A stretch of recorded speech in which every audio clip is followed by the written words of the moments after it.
A lot of things to do here. What does NRG choose first? Bit of a cheeky smile on Santorin's face there. Yeah. The other thing that to me that's up, if we do look at the jungle role, because Santorin, the guy on your screen right there, he has been the most surprising for me for this new NRG squad, because he's been miraculous almost. Like, he's been performing extremely well. And Rek'Sai is definitely available right now. Premier jungler. Boom, there they go. They swap it over at the last second. Yep. Rek'Sai is going to get picked up. They're setting Santorin up once again. This is a great champion, especially for NRG, because Santorin really needs to be in multiple places at once, yes, it looks like, in these games. And Rek'Sai does have the ultimate. You can get out there a lot quicker. You know, not quite being in two places at once, but as close as you can get. It'll really help him. We also see the Rek'Sai give blue over. GBM will get more help in mid, hopefully pick up those stats. And we also saw Santorin yesterday, even being down, was always a level ahead in the jungle, always power farming, always trying to be able to help his team out. So with the Rek'Sai, he'll get that chance. Karma is picked up on the side of Cloud9 with the Trundle as well. I think that's a very intelligent first round there of Cloud9, and shows that they did do a lot of research themselves as well. They're able to give up the first round Rek'Sai, which has been the premier jungler a lot of people first picking, in exchange for this double round here, taking up the Trundle. They know they have superiority in any melee matchups. It is quickly answered, though, by the rising popularity of Gnar. Quas has been one of the people jumping on that bandwagon as well. That feels like impact can be really big then. He just subjugates a big Gnar and he gets really big. Almost kind of playing into a bad position there. We'll see though. Quas knows what he's doing on that Gnar and he knows how to utilize the ultimate.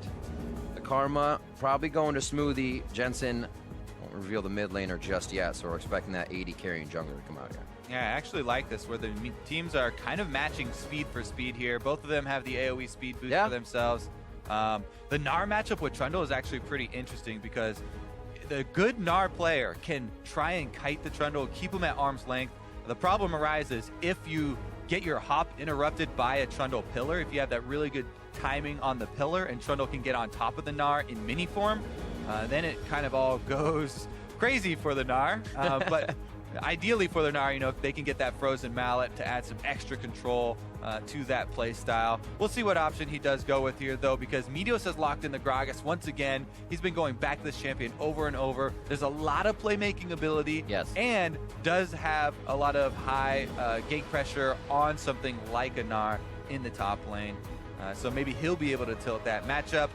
Santorin's done such a good job, though, of keeping up wards, using the Tremor Sense on Rek'Sai, and trying to track the enemy jungler.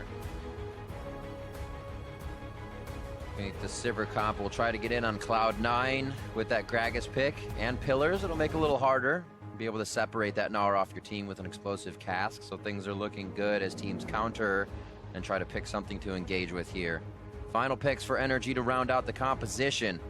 Right now they have quite a tanky team. What will they put in here? So GBM on an assassin would be an interesting twist. I would definitely, if I was looking at the past, say there it is, the Victor, but it is going to be the Ahri. They do lock in that assassin. I've always wondered when we would see kind of picks like Ahri. They've been happening in CB LoL for the past months in other regions, but you know, it's always a region that'll stick to its guns, maybe pick something out when the patch changes, but this is awesome. She's always been able to stay at least just on the edge of relevance for competitive play. Every once in a while making her appearance once again. Is a safe champion as well as being an assassin, because you can farm the wave. You have the option to just try and do it safely, but then the all-in pressure is pretty much always there post level 6. And then here we go, KiWiKiD bringing it back. He was one of the first supports to jump on that support Zyra train right after the rework, when she was really popular, even first picking it for the team. Now on this patch, this is 6.13, so there have been some nerfs. You have to immediately damage the champion if you want your plants to actually now, because they changed the AI. On the other side, though, there you go, Riv. All right. Tali, locked in, ready to go, and that is going to signal some side lane play. We've got not only Gragas, Meteos has been looking to make lots of early proactive plays with the Gragas, but now Jensen from the mid lane. If they get control over mid, Talia can go to the side lanes very quickly and try and cut people off. Bottom lane is definitely set up to do that, as Sneaky has taken the Lucian for that extra pressure in the 2 versus 2. What awesome compositions to come into game one with. Like we said, we'd wonder what NRG would put into a comp. They kind of pull out something new with the Ahri lock-in, first tier of the summer split we will be seeing. I don't even think we saw that in the summer split either, or the spring split. Yeah, I mean, rather. As we said at the top of the show, we've been looking for new things from GBM, trying to switch it up, whether it be just improving the play style, you know, cleaning up some of those mistakes, branching out here, going with the Ahri, a little bit of a different look. He can also have a high impact when roaming. So whichever mid lane does get that first early advantage, going to have to look out for the wards around mid. There's been the Ahri, still has the Ori in his back pocket. We got to see how far his champion pool can go. Rock the vote on Twitter. Predict the winner of this match using the hashtag NRGWin or the hashtag C9Win. Interesting comps as we head into this one. NRG looking to shake off the loss versus Apex yesterday, and Cloud9 looking to continue climbing up the standings. Like we said, this game is very crucial for both as NRG looks to separate themselves from the bottom of the pack, and Cloud9 looks to creep back in those top three. Yeah, Cloud9 definitely want to turn this around. They had a tough schedule for the last couple weeks. They suffered some losses. Yeah. They'll put a stop to it right now. As they cruise on out, there you can see Talia's passive in example right there. Running fast out. We're talking about KiWiKiD putting himself back on the Zyra this game, but also KiWiKiD shares some insight on the difference between rookie and veteran supports. Probably the biggest difference, at least for the support role, is a lot of veterans have habits that have just been ingrained over just so many years of competitive play. That makes them a lot more predictable, and you can kind of feel where they're going, and they have a lot more tape to watch of them. KiWiKiD is one of those veterans that has a lot of tape to watch about him walking around as supports. So a lot of people lie in wait for KiWiKiD, especially towards that mid game. He's going to have to be very careful on Zyra. Super squishy, definitely a target that's easily cut off anytime Jensen has his ultimate available, and KiWiKid's wandering around looking for wards. Could be turned around pretty quickly. As of right now, though, the level 1 was deep wards invade for the lane swaps for both sides, and it is going to be NRG lane swap up top. Cloud9 are going to send their duo down bottom as soon as they get vision. Cloud9 are the ones trying to evade the 2 versus 2 right now. Don't want to deal with that Sivir and Zyra harass. It's extremely annoying to have to wonder about bouncing blades, but also the zones from the Zyra plants in the 2 versus 2. Even with the nerfs, really good Zyra players will still get that damaging auto or plant spawn on the enemies so that the plants immediately attack enemy champions. That was the change in 6.13, where previously the AI would just say, these plants are berserk, they're automatically, as soon as you spawn them, going to attack your enemies. It is quite annoying to lane in that. As a support, you basically can do nothing about it, and you have to hope your AD carry plays very, very safe. So the swap just makes it that much easier. And Lucian being that short-range AD carry makes it hard for him to avoid the damage. Yep. Here come the teleports, though, on the first minion so that they can get the push down. Impact actually waits around for the extra experience of that 1-2 melees dying. He's still soaking up here. This is very, very risky for Cloud9. Yes, Santorin's not here right now, but he is on the way. So Impact soaks a little bit extra experience. And now he's going to teleport down to the other side. So he's been able to eke out a couple extra minions of absorbed experience. KiWiKiD was able to stop his teleport, I believe, because he just followed him there and probably was able to get the snare off to interrupt Impact's teleport. And Impact's staying up there because of it. Instead of walking down, he's trying to soak more, and he's delaying their tower take a little bit because the champions aren't attacking the tower now since they're trying to zone out Impact. So even though Cloud9 are behind on the tower take, NRG are also a little bit behind on it since they're trying to zone him out from experience. A great game of back and forth. We saw mid lane as well. GBM taking a bit of a hit here. I think Meteos came through as on his way down. Now just unraveling some earth, working it around. Looks like he won't be able to do too many more of those volleys now with what he's done in the mid lane, protecting himself. But clears it out, also up ahead in a few CS. And we'll see if the top laners really have a big discrepancy builds out of this because of what's been happening. Well, one thing that might happen is that NRG are going to have a rough time trying to give solo gold to Quas unless they push up the duo lane really far to go for the zone. Sneaky here actually is the one to get the solo gold, obviously because Impact is on the top side for Cloud9, but this Lucian is going to have a lot more gold than usual, and since Lucian is one of those AD carries that builds flat armor penetration, he'll probably go Ghost Blade. Yep, there it is, the Serrated Blade. That's going to boost this Lucian out to a much earlier power spike. Already spikes much earlier than Sivir with the first item right off the bat, and we'll see if Cloud9 can actually increase the tempo due to the way that they soaked up experience in the beginning of this lane swap and reacted to Impact's teleport being stopped. And just moments ahead of the That's the pillar you were talking about. Forces the flash. All the crowd control has really been used here, so they're going overboard with the exhaust. They thought they could be in range, but Quas separates himself. They do still have a slightly faster push on that top lane before NRG will reach the bottom turret, though. Yeah, and they've got everyone up here. Cloud9 have extra members, so they will gain tempo on this swap. It's just going to be the 2 members of NRG trying to push down the bottom side, so Cloud9 still pretty big tempo lead. They also have a huge CS lead in mid lane right now, by the way. One of the biggest things about Talia and why she's so strong right now were the last round of buffs to her really increased. Oh, Meteos. Hit the whole pot in the camp. Able to get them all. Man, everything is going Cloud9's way right now. Meteos has a giant CS lead over Santorin. That's about 300 gold. Mid lane is ahead as well. They're ahead in the lane swap as well. The turret's going to go down first for them. Impact will get the solo gold this time.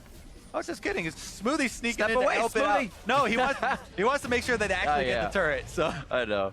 No minions. Yeah, Impact's like, okay, I'm okay staring as long as we guarantee we kill the turret. And that guy on your screen just a second ago, Impact, had a lot to do with the ring around the Rosie in the top lane that allowed Meteos to just go around, farm, keep that top lane of NRG, trying to kill him, but farm the top turret. Buying a lot of time has bought them a nice lead, just about over 1,000 gold now. NRG trying to invade somewhat to get some wards down, stop this bit of a snowball by C9, and they grab the bottom turret. Yeah, and as the turret falls, the gold evened up a little bit, but Cloud9 with a pretty substantial CS lead right out of the lane swap. Mid and jungle really benefiting from this. Yeah. But yeah, as I was about to talk about, Talia, the Q for her right now, the threaded volley, is where a lot of the strength came from after the last buffs. She can clear waves pretty easily at the moment. Plus with the duration of that worked ground going down as well. It's actually a really quick cast. Those aren't the easiest things to cast as well. It's kind of takes like a Victor laser mechanic, but even a little bit more for the shove. Yeah. Meanwhile, Meteos, not only does he have the farm advantage, but now he's worked into the enemy jungle. He's got the early tracker's knife. He lay down a bunch of wards here in the red quadrant to allow this duo to push up. So they've got vision to support the plays they're going for here. They're just overrunning things right now, Kobe. There might be the second tier turret in the bot lane too, waiting for the rotations. Yeah, that defensive ward here from NRG might enable them to set up a sneaky play, except that Meteos' own wards, everybody's on a ward, but nobody knows that they've been spotted. So Meteos and Santorin. Oh, just missing the soul flare. Meteos very low. He's actually going towards the TP, and they try to kill him out. Meteos goes down with the explosive cask falling, trying to separate the team, and NRG collapse very quick. Yep. Meteos had no idea that walking over to that brush, he walked over an NRG defensive ward. And even with Santorin and GBM sitting on Cloud9's own, they make the collapse, they get the first blood. That gets them right back in this game, and our gold is evened out. Still have a pretty good fight squad. That was not having sixes as well for NRG. You had the Sivir ult in there. They just acted fast. Good to see that they're not hesitating here, especially coming after a lost day. Coming in strong and confident against Cloud9. Still got a lot to work on in the CS and lanes. And a possible gank here in the mid lane. It's definitely going down, but are any of the champions? Impact onto Santorin, and he doesn't have Subjugate yet either. So it's kind of just the set of abilities and everybody walking away. Yep, and Cloud9 retain control here. They have a giant minion wave mid, so that means they can move down to Dragon. They're trying to clear out the wards as KiWiKiD fights them over it. Healing back up.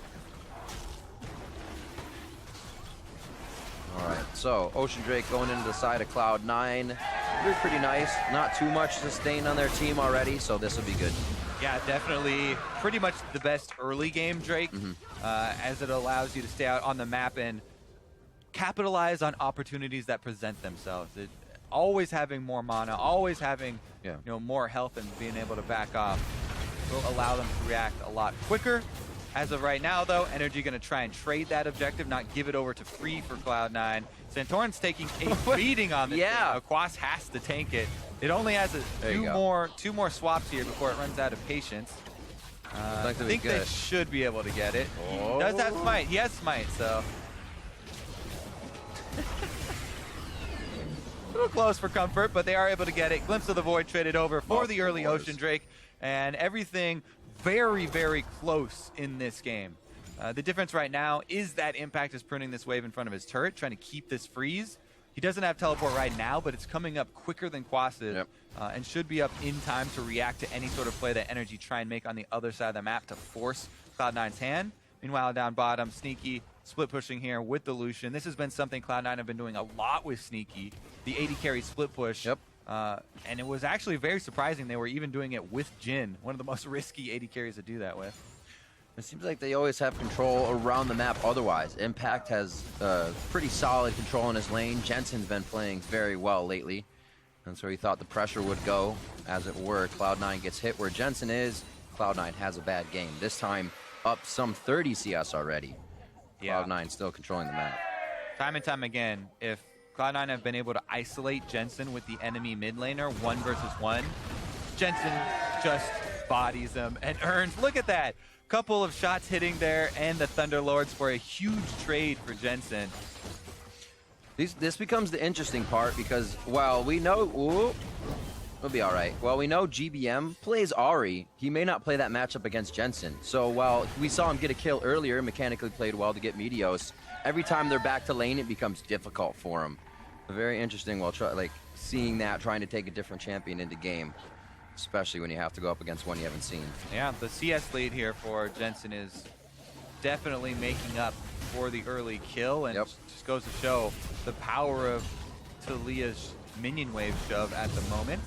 NRG moving into the jungle here for a little bit of counter jungling though. So you see, this is what I was talking about, trying to force on the other side of the map, knowing that Impact is freezing right now. NRG are trying to find a way to break that freeze and force his hand, because as of right now, Impact has earned that level lead over Quas due to the freeze, and Cloud9 are getting 3 lanes of experience and gold income from the minions, whereas NRG are only working off of 2 lanes of income. How hard does this actually make it for NRG to engage? Well, here it goes. They might actually go for a dive here. The problem is Talia wave clear. Once again, Jensen's able to annihilate the wave.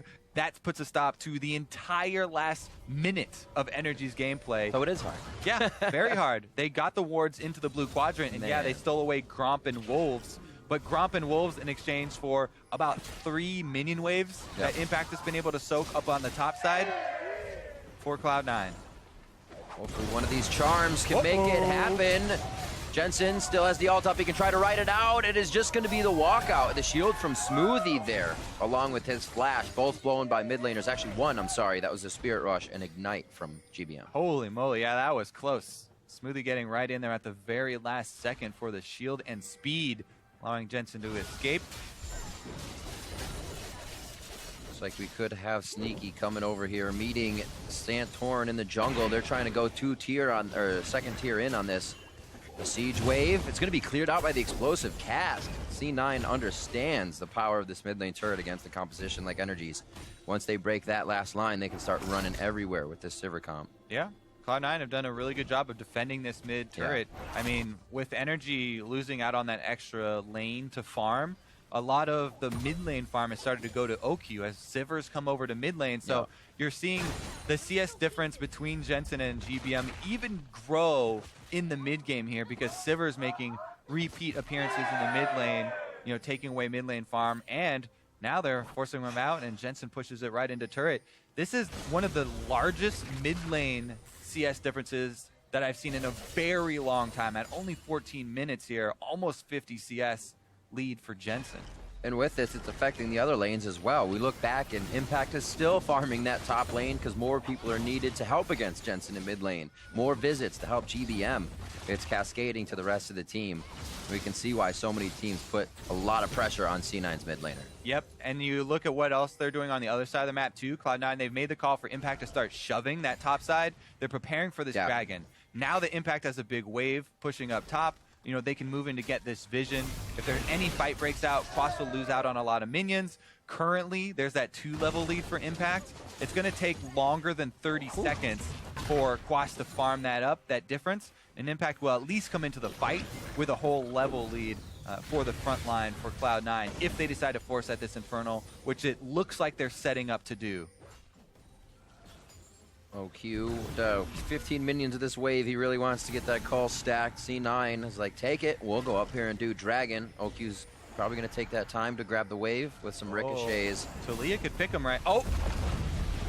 Weaver's wall goes in right onto KiWiKiD. The calling comes through as well. And there's no way he can get out of that. As soon as you mention it, yeah, Talia just jumps right for it. Jensen goes in, cuts off KiWiKiD, and even though he misses, doesn't matter. Just hop off. You put the giant wall there, so can't walk anywhere. Doesn't matter if you miss the little seismic shove. And that's going to be kill for Cloud9 plus Infernal Drake. Just what you want heading into mid-game. Meanwhile, on the top side, though, NRG trying to strike back. They're trying to push on this top side. They didn't try. They didn't try and use Quas's teleport or anything to get down there, so he shoves the minion wave in. He denies the cannon at least. Oh, 2 versus Santorin 1 impact. as well. That's subjugate onto Quas. He's just about to gnaw out, but he may not want any of this still. Quas is going, or Impact going 2v1. Quas, I thought he was going to go back in. He chooses to run as Jensen is closer to the wall. He gets that passive, the flash engage. They're going to take down Quas immediately, and GBM picks up another one in the retribution kill. While NRG did get a kill there, it's just a 1-for-1 because Jensen was firing the Q right as he got stunned, and it took down Quas in that flash. Meanwhile, on the other side of the map, because NRG had 3 people up top side, Cloud9 are able to get a turret. Now they have a turret lead. They rotate over to mid. They've got 3 versus 2 in mid, and NRG are going to try and wave clear down there. That Titanic finished up by Impact quite quick with his CS lead, really turned the tables of a top lane matchup, and NRG, I'm happy to see that they're doing things. We keep questioning once they kind of go even against the team, are they going to be the ones to try something? And here they go actually a little too hard. Impact just runs straight up to Quas, ults him. Quas turns around and aggroes the tower as well. I think it took 2, maybe 3 tower shots there to get him to slow. And with the chase, yeah, Quas can get the flash ult to set up GBM. However, it's only a 1-for-1. Right. The volley's just out of range. GBM using that Orb of Deception movement speed to keep himself alive. Flash blown, however, and this is going to give Cloud9 more control over the mid lane as the wave is going to be crashing in. Yeah. All right, well, the Frozen Mallet that we were talking about in Champ Select has been completed for Quas. So we'll see if he can actually use that to try and control Trundle. As of right now, Cloud9 aren't even splitting, though. 5 people mid, just brute force, bully down the turret. Oh. And you just see when the timing is used, when you have that moment to move. NRG has been at C9's turret for how long? C9 get the right pick. The first time they're on that turret with their members, they're able to grab it down. Really controlling those moments once they get them. And now 18 minutes in, it's still a pretty close game. 2K gold lead could sway either way here. And Sneaky looks like he's going to try to go toe-to-toe with Quas for a little bit. Everybody's just trying to 1v1 Quas. Sneaky's going to get the better of him so far, too. I would have flashed over the wall there and died. Same. Same. But not actually the same. Sneaky doesn't flash over, does not die. Smarter. Bullies Quas off, and he goes to collect his minions that he has just defended up top side. That's actually someone without teleport, though. So now it's up to Cloud9. They're in the same situation where they have to defend mid now. It's just that Talia's wave clear is so long range. That's so much safer, and he instantly takes it out. They're able to keep their mid turret upright. NRG, even with the Sivir coming mid, were unable to defend that outer mid turret, and Cloud9's 2-turret lead right now is... There you go. is doing a lot for them, not only in terms of the gold lead, but the map control at this point is mostly Cloud9's. This is not a safe space for NRG as they invade on Cloud9's jungle. Impact does have teleport. He is level 11. Level 11 is such a huge break point because that's the extra level in your ultimate. So if Impact came in right now, he would have a larger effect than Quas. Inhibitor turret ping on that bot lane. Impact running in. You said level 11, second ultimate for him. Quas knows he can't really approach too well. Meteos hovering down to get ward. So C9 kind of allows NRG into their jungle. They say, that's fine, you're going to ward. Now we're going to go back and push down mid lane when you're out of position. Yep, just going to straight shove up and get a lot of damage on the turret as well. See if they can zone him off because everybody's collapsing here. Quas does have teleport as well. But remember, the teleport channel time increased on this patch, especially with Gnar having to worry about the rage bar to come in. It makes those initiations a lot more difficult. They probably need to wait for Quas's flash for him to be able to get the back line and get the double stun that they're looking for. Yeah, very conditional. You almost need to sneakily get the Gnar in, which is kind of hard. That turret goes down. C9 play with Jensen's Unraveled Earth so well. Just kind of throw it down. It almost acts like Zyra's zoning. They just can't get in on it. Ridiculous amounts of zoning here from the Stone Weaver. And even with Sivir, who we always talk about, oh, this is the amazing wave clear from your AD carry, NRG are unable to hold on to turret after turret. Cloud9 increased the turret lead to 3, and it's really become increasingly difficult for NRG. Still a tenable situation, but it's very scary for them to go out and get these wards because NRG rely on this kind of half pick where they're looking for GBM, and Sivir speed boost to sort of pick someone off guard and get the quick kill. They really are relying on these extra wards and the extra vision that they can do to set it up, whereas Cloud9 are just bullying as 5, focusing on the objectives and running straight through the lane. Love to get that team gold off of GBM for his 2-kill shutdown. We talked a bit about his KDA going to the wayside. 2-0-0 this game, trying to help the team carry through, but Cloud9 keeps pressuring down ult after ult. It's really whittling NRG down, and that's been the problem for them. They're not able to now stop a turret or live the Infernal Dragon. And especially, you can see it in Sneaky's play. He's so aggressive. He's going very, very offensively. Here's the Sivir speed boost, though. They're going in. Jensen flashes out. Santorin comes up a little early on that, and it looks like Impact's going to retreat. They say, let's just keep going out. Cut off now. Yeah, Weaver's wall goes out. Quas goes in, and a beautiful block off by Jensen as the team controls the area completely, surgically removing Quas from the map. When you teleport in on the other side for one of those pincer movements, you have to commit. The rest of the NRG team backs off. Now it's Cloud9 going for Infernal number 2. They pull it out perfectly as well. OQ going to try for the long-range boomerang. Not going to work, and Cloud9 continue to troll the map. 3 dragons in their favor, Ocean and 2 Infernals. It's like if you had a pair of scissors, but one of them broke, it's just a knife now. Not a very sharp one at that, it looks like. Let's take another look at it, because Cloud9, Sneaky, I believe, Smoothie gets vision of it. So they know the teleport is here. Jensen early flash is great for him. Because now, look at the presence of mind of Jensen. He immediately, as soon as he sees them retreat right there due to the ward they have in the brush, cuts off the 4-man team. They're waiting out here. You guys are not allowed in Cloud9 territory. They literally built the wall on Cloud9 territory right there across the borders. And they're unable to get in, and Quas is just murdered in Cloud9's side. Oh man, the ward goes out, quickly cleared. They're looking for another kill. It's not gonna happen. They back out of this. 23 minutes in, Cloud9 getting very close to one of these fights leading to a possible Baron or rush down mid lane. NRG though, they do have a squad that can come through with quite a fight. Have to see if Quas can get in without C9 really seeing his entry. And it's almost too conditional for the way Cloud9 has a lead and they've been playing now. It's definitely difficult for NRG to force a play. Now that they've already failed one, the gold lead is also going to start to show itself in the items completed here for Cloud9. And now it makes it that much more important for NRG to catch Cloud9 off guard with a numbers advantage. If they have an extra champion at the very beginning, or if GBM's able to snag someone and they can burst them down, before C9 reacts. Yeah. That's what they're looking for to get back into this game.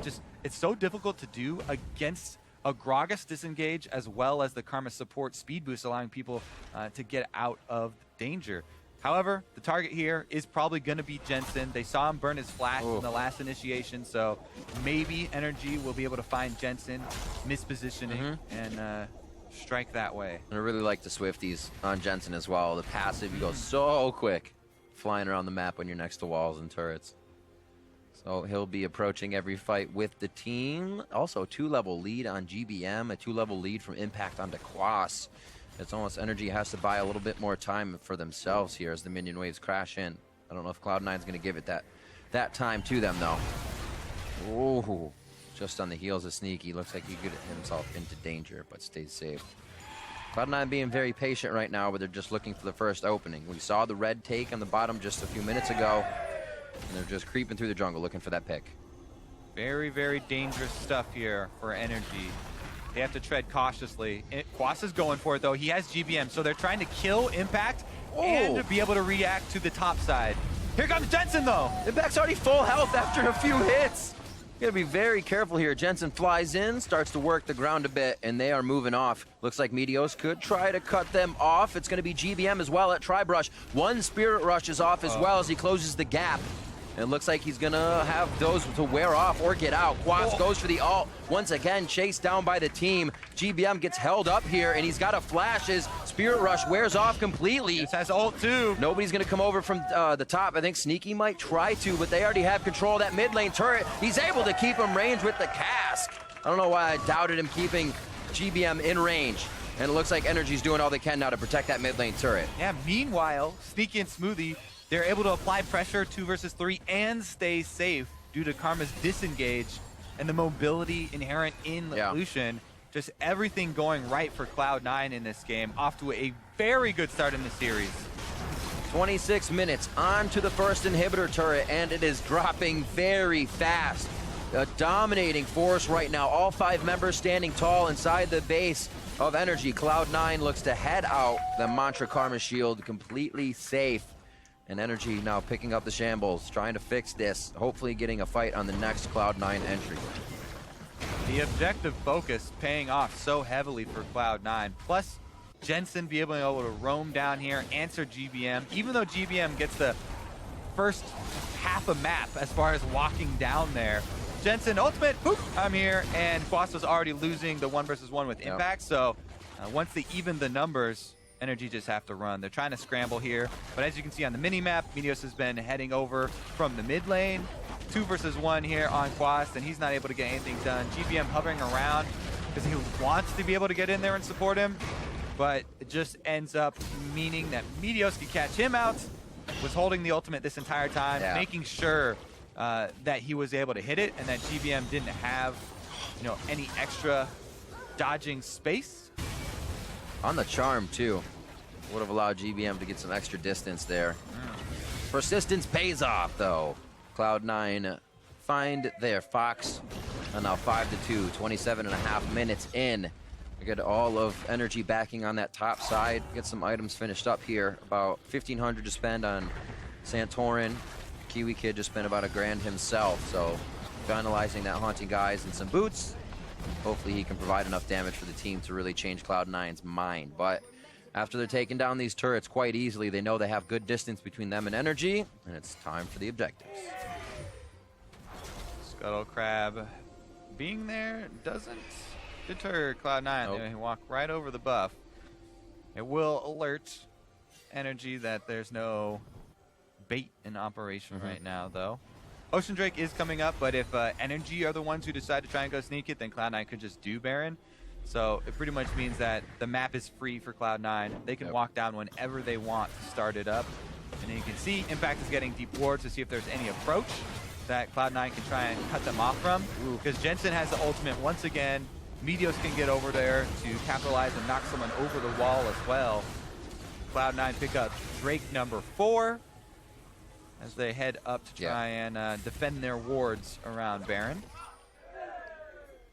Cloud9 dropping that security web just before they left. They have actually all the knowledge of NRG heading into here, but they don't want to take the fight actually since some are backing. C9 plays it safe, and they just try to rinse and repeat here. They get one turret down in the bottom lane, don't change the strategy, and they will come back for the next. 3 core items at least on each member to still some components for NRG looking for second and third items. Yeah, it's very apparent that Cloud9 have full control right now. Sneaky not only is Sneaky on Lucian and going the build that peaks in power much earlier than Sivir crit build, but he's got an extra item to boot. So definitely going to add much more than OQ can in the team fights. What a crazy matchup as we did kind of look at that mid lane back and forth. We mentioned pressure on Jensen, but wasn't much. He's 100 CS up now on GBM, 29 minutes in. He has been They're starting Baron also. It's burning it down. I wonder how that works with the Azir ban. Is that a Talia ban coming through now? Only changes things. The Baron fight could change even more. The unraveled Earth keeping NRG out just for a few more seconds. Yeah, you got to be really scared of it because not only can Jensen pop you over it with the Seismic up, but Meteos can pop you over there with his ultimate as well. That's very true. So many options that Cloud9 has to activate the ultimate or initiation, if you will. Look at the Nexus. It's dying to super minions coming in from the bottom, and Cloud9 just move in. They don't have to take Baron. They can just bait NRG out of their base long enough. The wall. It's oh my word! So many uses for the wall coming in. Jensen blocks off NRG from getting over to the inhibitor, and they take it down as they wave goodbye and exit the base. Just so much control, and even though it's a new champion, Jensen's shown playing right to her strengths, relying on minion wave control, you know, roaming over to the side lanes, cutting off the team when necessary multiple times where the ultimate was able to cut off the rest of NRG and deny them from joining in an important objective. Here's another important objective. This one is free over to Cloud9. No attempts from NRG as they have 2 inhibitors down and they're bottled up inside their own base. Cleaning them up. NRG, it's kind of the same thing here. History repeating itself. They've been trying to share minions for quite some time. Ever since we really saw Impact giving NRG a hard time in the top lane and Cloud9 grabbed maybe a 30 to 45 second lead in taking that first turret. Maybe it was just 30, but that 30 seconds has just mounted to so much now, being able to get to lanes quicker, waves quicker, and like you said, the manipulation of those waves has played into Cloud9's favor all game. Closing in on the base, the last and final inhibitor now. NRG looking to kind of sideswipe this one, come in with the initiation, but there's too many minions. No charm can come in. It can't be Santorin flying through because there's also too much damage to follow up on the front end from Cloud9. And Kobe, they're going to be looking for Nexus turret soon with all these waves about to crash in. Yep, they've got Baron buff empowered. Oh, GBM went for it, but Sneaky quick flash to avoid the charm. Just misses. Orb of Deception as well. They can't even get any of this poke damage in while using their ultimates to get in and out of range. KiWiKiD stepping up front as well to see if he can get a good grasping roots, but nothing gonna work. And here come the minions. There goes the initiation. Sneaky gets himself to the back as GBM ults after the first Spirit Rush. GBM down. KiWiKiD and the rest of the team heading for the base as Quas goes for one last attack, but it's so locked up, he can't even throw back. He finally gets the ult off, but it's already Cloud9 on the Nexus, and Cloud9 with the Game 1 win over NRG.